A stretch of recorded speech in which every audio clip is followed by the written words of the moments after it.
Oh, probably all night. What? No dinner engagement tonight? I don't know if I'll be having dinner or not. Well, this is nothing to do with dinner. It's about a memo I've received. Paul, please, later. I mean, look, come and see me in the office in a couple of minutes, okay? Fine. Terry, I don't believe it. I thought we'd seen the last of you. Yeah, I thought you'd seen the last of me too. Well, if you want Diane, it's her night off. I'll find her at home then, will I? I've no idea what her plans were. Mrs. Harvey? Oh, what the heck? Yeah, all right. Listen, Mac, is there somewhere we can talk? To you? Nowhere, mate. Oh, come on, mate. I'm in real bother. Tough. And I'm just on my way home, all right? All I want is a pad, somewhere quiet. Why don't you try the YMCA? Oh, don't be funny, Mac.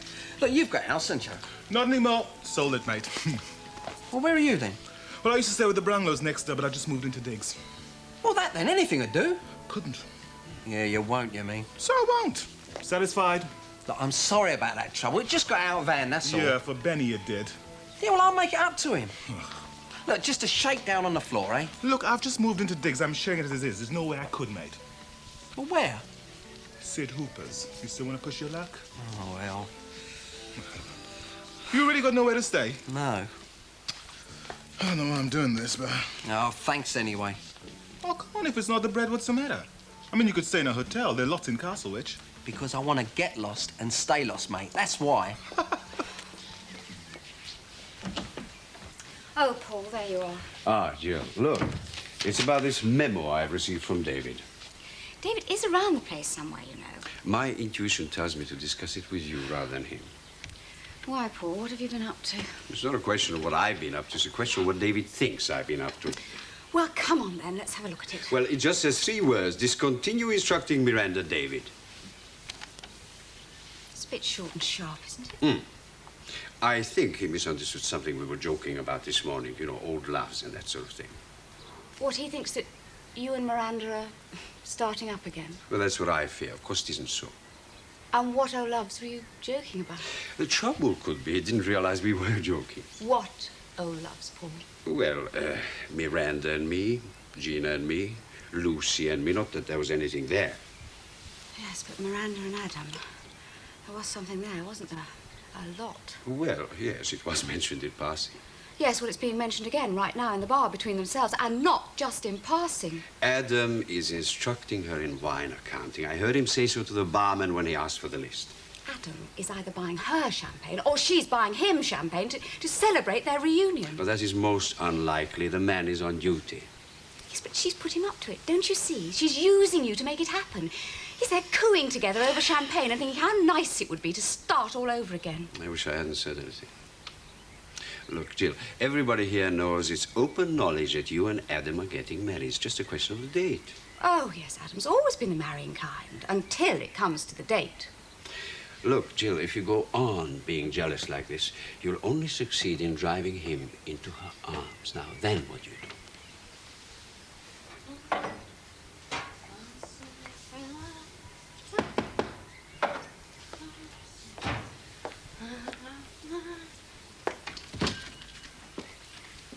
What? Shouldn't open the door, you know. Out. Not at night. Not without getting names first. Just what do you think you're doing here? Oh, it's a long story. Yes, well, I don't have time to listen. And don't you make yourself comfortable, because you're not stopping. How you've got the nerve to come back here after what happened, I'll never know. Look, just give me half hour, eh? I'm shattered. I know you. Half an hour will turn into a fortnight. Any chance? No. Not even if I was to tell you I'm in real trouble. When haven't you been in trouble? You've been in trouble up to here ever since you left school. And I've told you before, you are not my responsibility. You're too old to come rushing to me every time you're down on your luck and you've lost a few bob. Your luck ran out, my boy, when you tried to land Benny in it. Yeah, all right. So I'll make you a couple of sandwiches and a nice cup of tea and I'll pay your fare back to London, and that is all. Serious, Di, I'm in real bother. Good. Look, if these blokes catch up with... Di, will you come here and listen? I'm right down the pan. I don't care. I've told you before, I don't give a damn if you're being followed by the SAS or Interpol. I'd cheer them on. Now, what do you want in your sandwiches?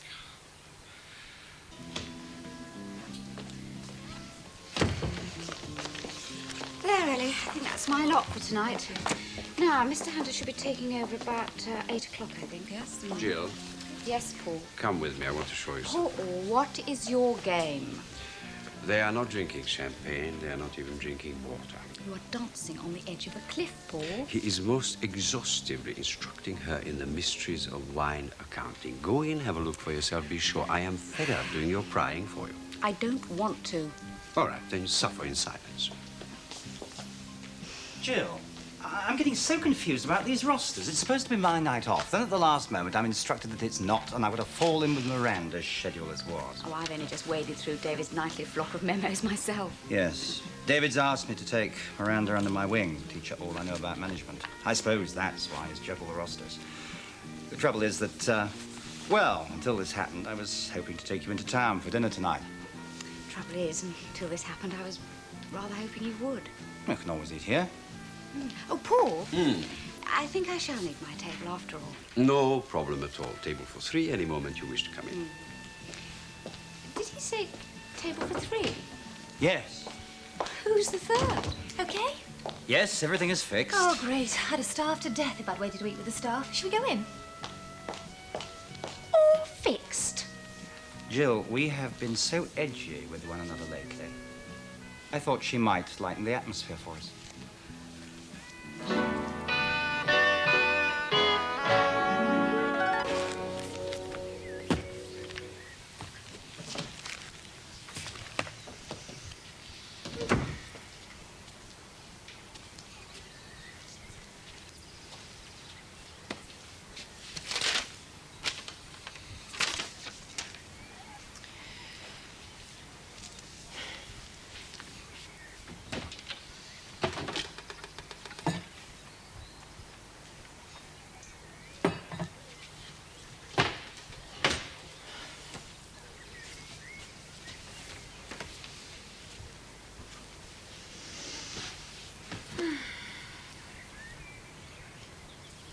I'm a fugitive from a tongue-tied typewriter.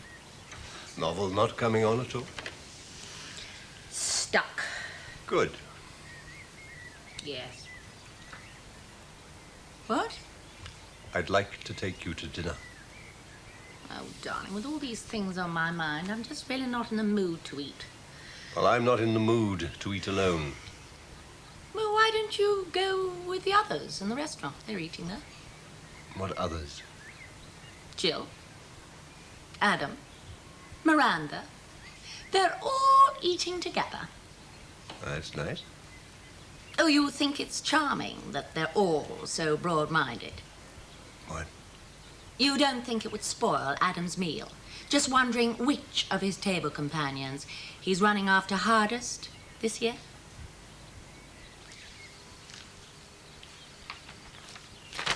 Terry, would you mind hurrying up? I've got to go. I've had enough anyway. Do you want me to wrap them up and you can eat them on the train? What train? I'm not going back to the smoke. Not tonight, not ever.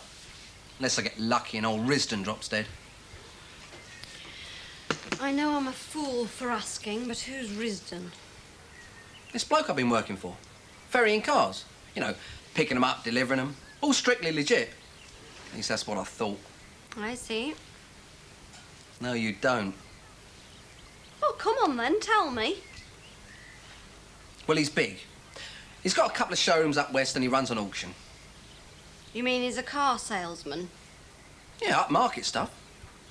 I mean, there's a lot of money in it. I was doing all right. Anyway, I had to pick up this motor that was coming over from Jersey. Flash Italian job. I'd never driven anything like it. I mean, when I got back to London, I couldn't stop thinking about it. It makes everything else you drive just seem like rubbish, you know what I mean? No. One car's the same as another as far as I'm concerned, as long as they get you there. Oh, don't you believe it. Anyway, he didn't seem in a hurry to pass it on. I mean, he just kept it under wraps in the back of the showroom. I mean, I thought he was going to keep it for himself. So one night, I borrowed it, didn't I? Took it for a ride down to Surrey. To impress some little chick, I suppose. Well, why not? I mean, once in a lifetime. Never likely to get the chance again. I mean, we had a meal, parked down by the river, went for a stroll. And we've only got about 20 minutes, and when we come back, the scuffers was all over it. Oh, yeah. I mean, we just legged it. We got a taxi.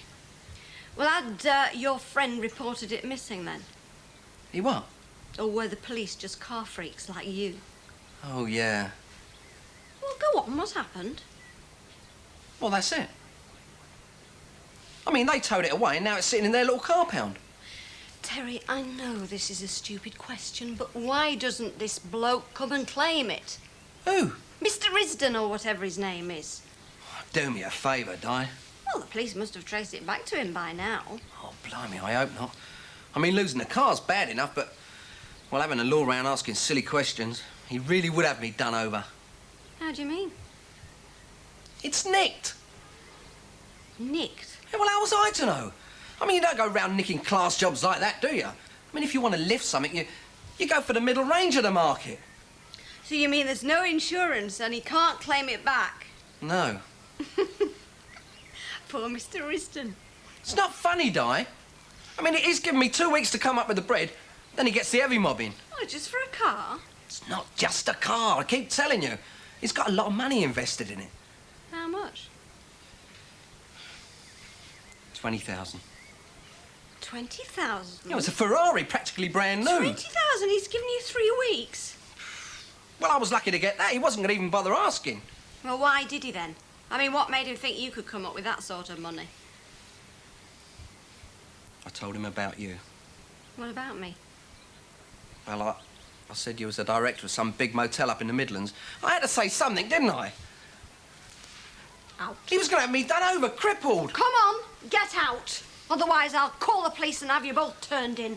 You must think All right, I was I'm going, taking a I'm ball going. yesterday, you would. You're always trouble. I've had enough of you. Every time you come back here, it's one thing after another. Thanks, Jane. Oh, just a moment. You'd rather have milk in your coffee, wouldn't you? Would you bring some milk for Mr. Charles? Good evening. Everything satisfactory?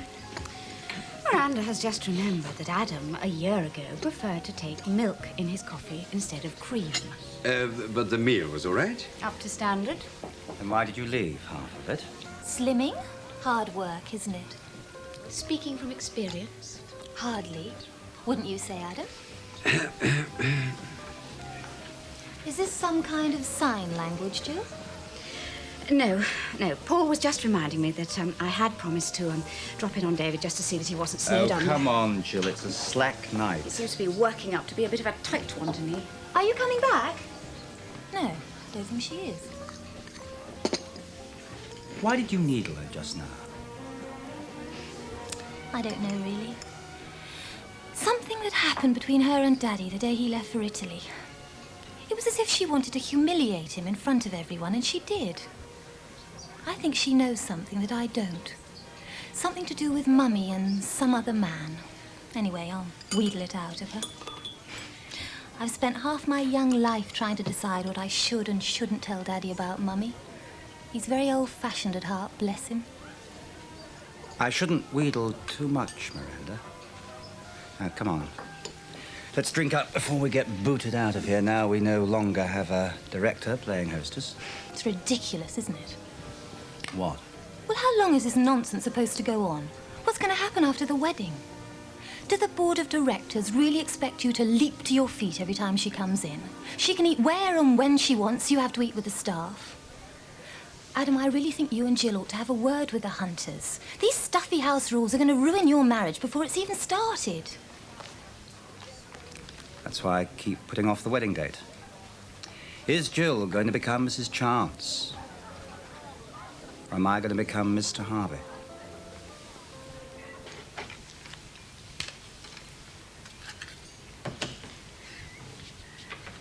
Oh, hello, David. Oh, got an umbrella. Still drizzling outside? Yes, where else would it drizzle?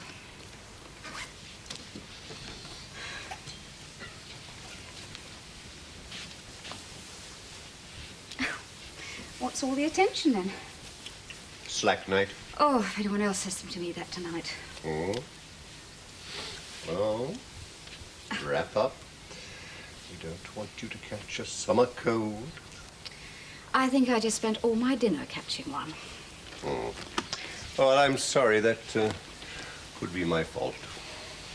David, whatever reason you felt you had, for putting that girl under Adam's wing. Just remember this before you get any other unlikely ideas. I lost my temper so much tonight that I very nearly let slip at least one home truth.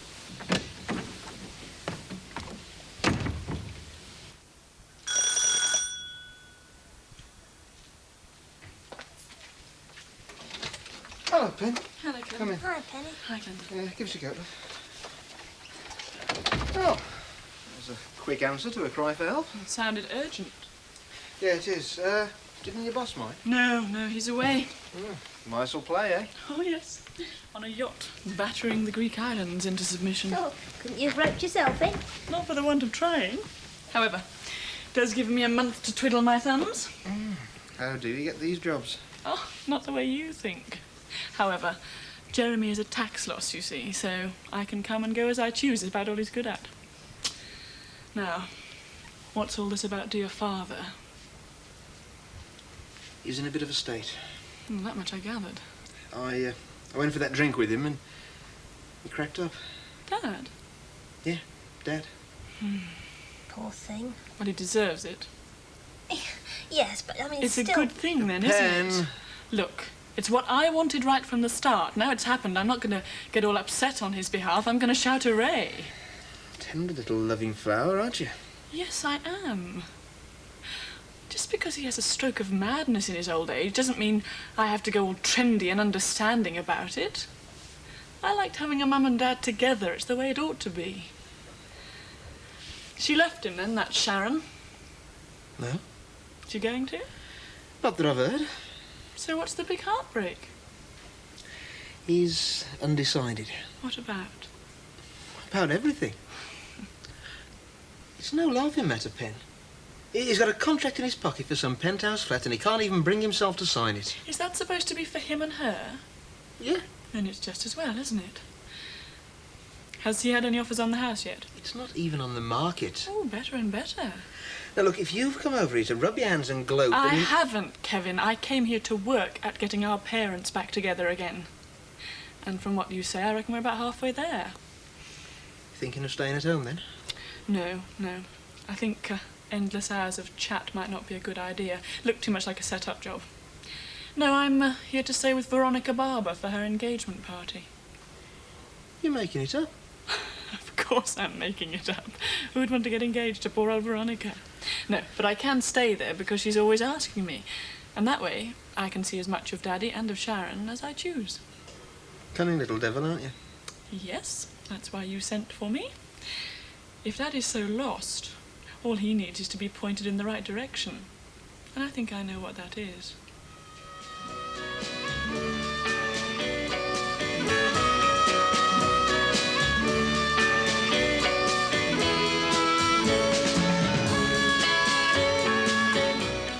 It's not just your father, you know. There's Sharon to be considered, and when it comes to a fight, she won't be a pushover.